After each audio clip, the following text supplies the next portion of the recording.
Hello friends, டிஎன்டியூலேருந்து புதுசாக ஒரு circular வந்திருக்கு. அது எதை பற்றின்னு பார்த்தீங்கன்னா, எம்ஏடோடைய ரிசல்ட்ஸ் வந்து பப்ளிஷ் ஆகிடுச்சு அப்படின்னு வந்திருக்கு.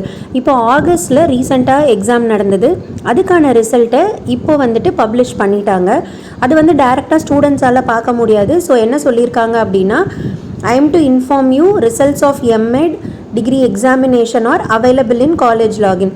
ஸோ ஒரு காலேஜோடைய பிரின்சிபல்ஸ் வந்துட்டு ரிசல்ட்டை அவங்களுடைய லாகின் பண்ணி அந்த வெப்சைட்லேருந்து ஸ்டூடெண்ட்ஸோடைய ரிசல்ட்ஸை வந்துட்டு டவுன்லோட் பண்ணிக்கலாம் அப்படின்னு வந்திருக்கு.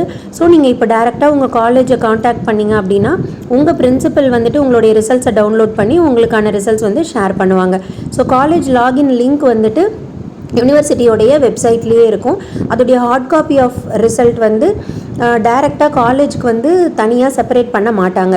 ஸோ ஒரு காலேஜ் பிரின்சிபலும் அவங்களுடைய லாகின்ல போயிட்டு அவங்க வந்துட்டு அவங்கவுங்க ஸ்டூடெண்ட்ஸோடைய ரிசல்ட்ஸை டவுன்லோட் பண்ணிக்கணும் அப்படின்னு போட்டிருக்காங்க. ஸோ நீங்கள் உங்கள் காலேஜை காண்டாக்ட் பண்ணி இமீடியட்டாக உங்களுடைய ரிசல்ட்ஸை வந்து நீங்கள் தெரிஞ்சுக்கலாம்.